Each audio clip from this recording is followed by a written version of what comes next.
I don't know about you guys, but I really like watching systems get built and then seeing the end result of all that productivity, in the build. Because let's just face it, when it first starts off, it's just a bunch of parts on a table, right? They're all in their boxes and everything. You never really know how they're going to look inside of the case, how the cable management's going to come out. All that is kind of like, you're like, will I be able to do all this?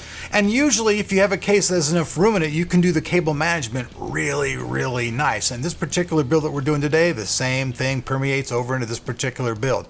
This is the White Lightning system. It's about $1,800 with a Vega 64, about $2,000 if you put a GTX 1080 Ti in it. The price difference also between if you were going to use like an 8700K and a comparable motherboard, plus the other parts you're going to be doing with this, with the GTX 1080, you'd also be spending about $300 to $350 dollars more to build that particular system. This is completely high-end AMD stuff all the way from the ground up. It's got a lot of nice specs to it. The case itself is pretty cool. It's a case from NZXT. This particular thing right here actually lights up in the Windows environment. I can just turn it on or off as how I want it to be, and that's how we have it set up. So if you like that particular thing, it does light up or doesn't light up. And it's really cool is that you can take this off and custom make it to have whatever you want to have wrote inside of it, or written inside of it, however you want to put that, and have it written inside there so you can have something really cool. So with that said though, let's check out all the different parts that are inside this system, check out the scores, and at the end of the day, hey, what you guys think of the build itself and the parts. So, and like usual, all the builds that we do here are just suggestive builds. A lot of people are going to buy this particular case, and this is just another way of seeing how it's built. We have the radiator installed in the front. Other people might want it, we have the radiator installed on top. Other people might want to have it in the front. Some people might use an air cooler. This is just a variation in our theme on the build. We're not trying to be the absolute best price build in the world. We're not trying to go over to PC Parts Picker and go, okay, every part in here is the absolute cheapest part. Our main goal is designing a build, making it look really clean within a decent price range. And for the price of the system, what it is, you're getting all top of the line parts. So let's check those parts out. The NZXT H440 mid-tower gaming case has been around for quite a while, so many of my viewers are probably already familiar with this case. If you're not, this is a really nice mid-tower case. There's plenty of room inside for your build. There's absolutely no sharp edges whatsoever. It's a really nice quality case. Features a plastic, not glass window. It's about $127. You can put different size radiators in it. The particular one that we got is the purple and white version. If you're into this kind of case and you like NZXT, well, hey, you'll probably like this. For the White Lightning build, I wanted something that was really stable and had a lot of features, so I'm with the Asus ROG Crosshair 7 Hero motherboard. Now this is an X470 motherboard on the AM4 platform, features all the latest DDR4, features Wi-Fi, you can use SLI or Crossfire configurations. It's really a nice board. The only caveat all about it is this board is about $280, but you get a really nice board with a lot of features. Now for the CPU on this build, I wanted pretty much as top of the line for the desktop as I could get. So I went with the Ryzen 7 2700X. Now this is an 8-core, 16-thread CPU, has a maximum turbo boost of 4.3 gigahertz and works with all the latest AM4 motherboards. So if you're looking for top of the line, hell, on AMD's end, this is it. The memory in the White Lightning system is the Team Dark Pro 16GB kit. Now this is two 8GB sticks. It's DDR4, 3200 megahertz. This particular memory is about $220, but you guys know that memory prices right now are really expensive, and being that it's a 16GB kit and it's also at very fast speeds, I don't think it's priced all that bad for the moment. A high-end CPU like the 2700X needs a really good cooler on it to keep that thing running cool in all circumstances. So in this instance, I say, unleash the Kraken! Because this system features the NZXT Kraken X52. This particular unit features two fans, it's 240 millimeters, it's an all-in-one kit, it's about $150. It'll fit in the case that we're using really well, or many others. And a really nice thing I like about this is on the heatsink itself, it actually changes color, so you'll see that little logo glowing as you're playing your games. And it's also purple.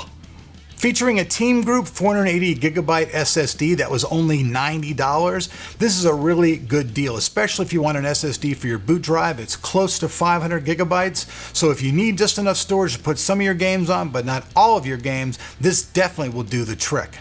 And for storing all your games, this system features the Seagate 2TB Barracuda drive, 7200 RPMs, and currently this product is under $60.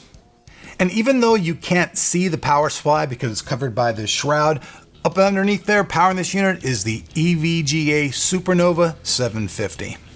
For this particular build, we tested two different cards. Obviously, the highest end AMD desktop card we can get, which is the Vega 64. You can find one of these cards for just a little bit over $500 if you search real well. There are some people out there trying to ask still $1,400 what these people are smoking or getting high on. I don't know, because that's just way too much money. But if you look around, you can obviously find one of these cards for just around $500 for the top of the line AMD at the moment. Now, if you're looking to do an NVIDIA card, we can find 1080s, the 1080 Ti versions, for about $650 if you look around for those. There's also people asking extraordinary stupid prices, but obviously you and me aren't going to buy from them, so ignore them and look for the best priced. Now, some of the things, like I said, that are very nice about this particular case is that none of the edges inside of the case have any type of way that they can cut you. They're all very, very smooth inside there. So when you're doing the build, you've got your hands all jammed up in there and trying to do stuff. You don't have to worry about cutting yourself or injuring yourself. I think that a lot of the high-end cases have now gone this route as well, but that's one thing I like about this particular case. There's plenty of room in the front inside of here for storing your different drives, or if you wanted to put in the front, you could put your RAD there as well. We put the RAD on top, like I said, and the RAD's installed up here on top. It's very easy to install the RAD on the top on this. I will say it was actually really simple to do. So the airflow is coming in just a little bit from the front. Obviously, if there was more of an intake, coming into the front, we get better airflow all around. So one of the caveats of this particular case and this build obviously will be that you're not going to be getting the absolute most craziest airflow coming through the case that you could. That's just the way it goes. But on the backhand side, you guys can see that there's plenty of room for the cable management. All the wires can all be hidden back here.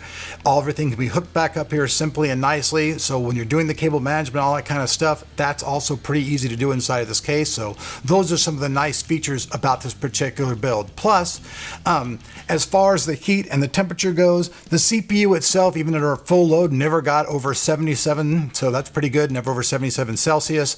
The AMD card, the 64 card, it never got over 83 Celsius, and we were looking at 86 on the 1080 Ti. So those are the heat signatures. We'll have those when we show you guys the scores, but as far as system goes, those are things I like about it. So let's jump in right now and let's check out those scores. By the way, I'm not going to include Windows 10 really anymore, even though some people go, oh my God, you need to include that price, because I found out you really can go download the software for free off the Microsoft website, and you can find a key for your first single build for under $8. So if you really look around, you don't have to go out and spend that much money. All you have to do is download the software, make yourself a CD or a USB drive, make it bootable, stick it in, buy one of those keys, and yes, your system's up and going. So I'm not including in that.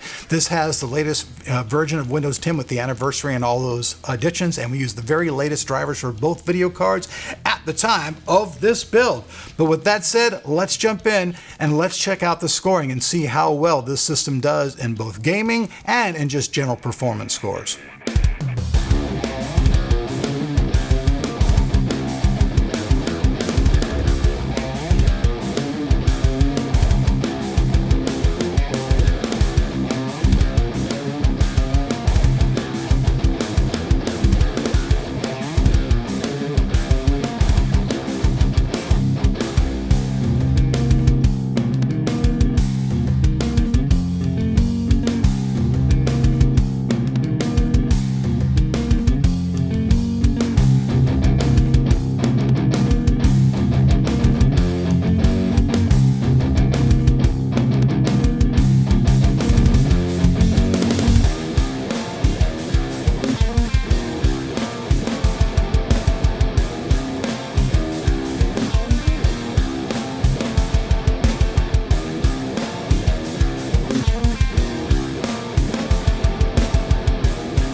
You guys can see from the scores, and especially on the Geekbench score, that this particular CPU is a really nice running CPU. It has really good scores.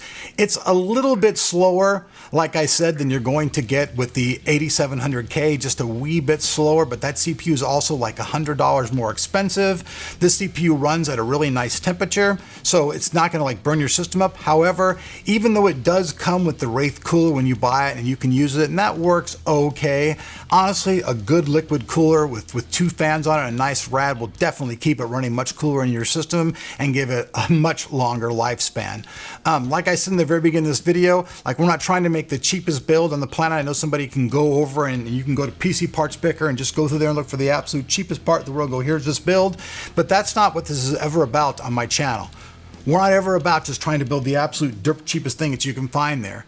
What we're always about is doing the build, getting the build to look nice, and then bringing that build to you to give you guys an example of how a particular system could be put together. There are lots of people out there who have probably done builds inside of this particular case. Their parts are probably different, their methods were probably different, and their results at the end of their video were probably different than ours. This is the way we do our stuff. We like our builds, we like all the cleanness about them, we like the cable management, and that's what we're trying to bring across to you. We're not trying to bring across to you like, you know, the absolute cheapest parts in the world put together build. I'm sure some people would like that.